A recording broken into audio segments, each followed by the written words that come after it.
In part 7 of the 2022 Canes opponent preview series, I preview the 2022 Duke Blue Devils, our opponent at Hard Rock Stadium on October 22nd. Well, there's another, with the last preview, there's a coaching change in Durham as well. Listen, what David Cutcliffe did over 14 years, I mean, it's to be commended.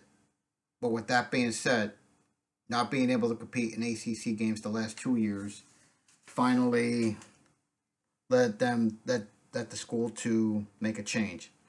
In comes Mike Elko, who is a stellar defensive coach.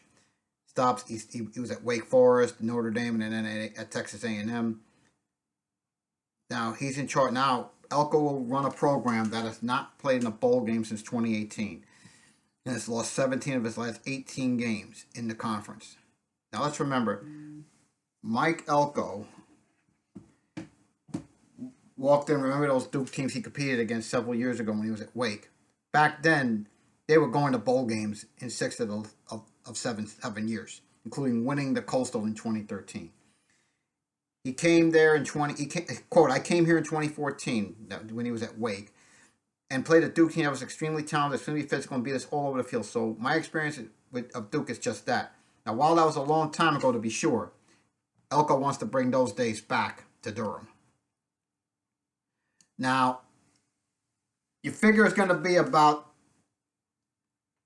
2 seasons, maybe 3, to turn things around there. They were last in both scoring defense, 39.8 points allowed per game, and scoring offense, 22.8 points scored per game last year, while going winless for the first time since 2007 in league play.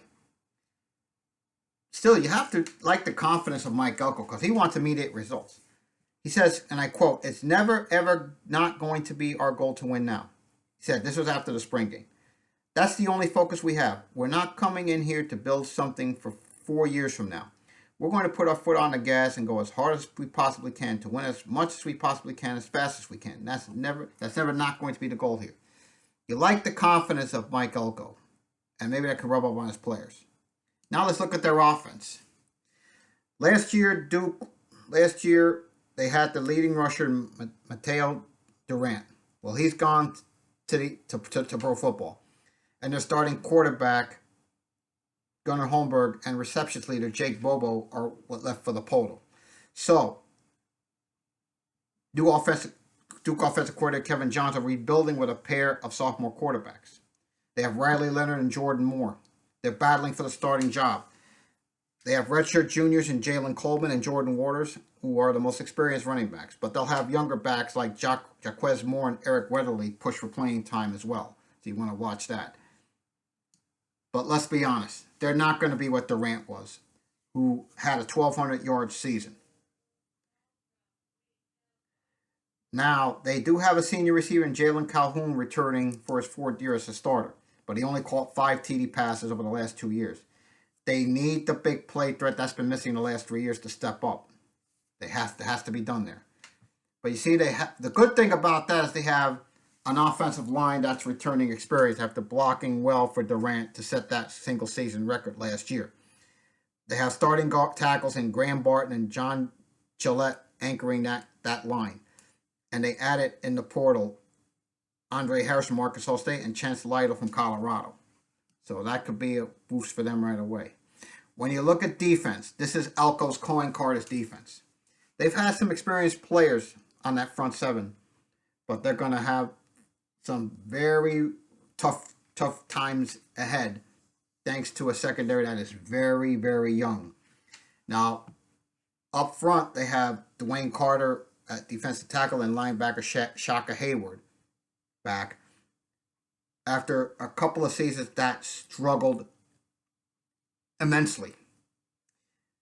Think about this. Duke allowed an ACC worst 517.9 yards per total game.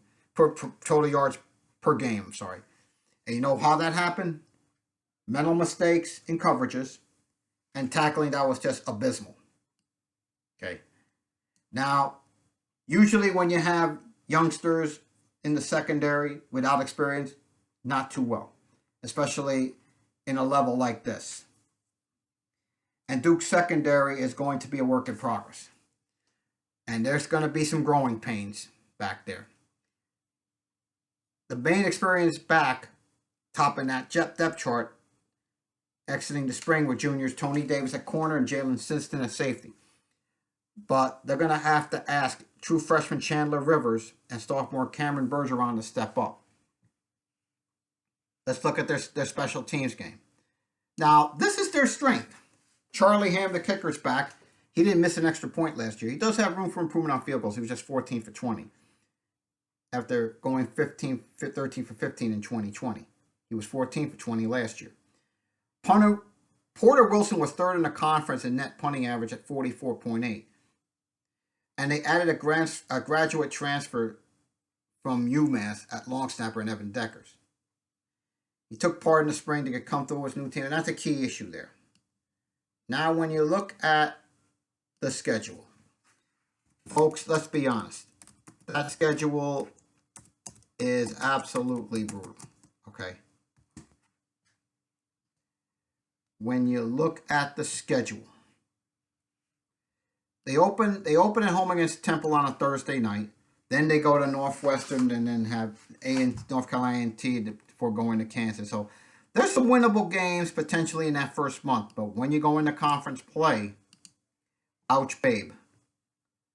Virginia at Georgia Tech, Carolina in a rivalry game. Comes here October 22nd, then a bye week. Then they go up to Chestnut Hill, take on BC before Virginia Tech comes in November 12th. And then they go to Pitt November 19th before closing the season at home against Wake Forest on November 26th. When you look at that, when you run that schedule, that's been the worst on the field the last 2 years. And Elko and company and the staff have a lot of work to do up in Durham.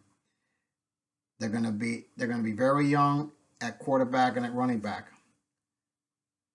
So look for Leonard and Moore to be a big part of that offense early. Leonard's the better passer and Moore making the big plays with his feet. So, look at their progress. See, the thing is, if the game for their first year is looking at progress. Can they be competitive against Power 5 teams, especially once they go into ACC play on October 1st against Virginia? So that's the game I'm looking at. I want to see how they do the first month and take it from there. Their national rank is 110. They have to prove they can play at this level. That's the only way they can go. They haven't done it the last 2 years, but it's going to be a process up there. So when I look at that schedule, I'm going to say if they win 4 this year, that would be great. But I'm going to go 4-8 for Duke in their first season under Mike Elko.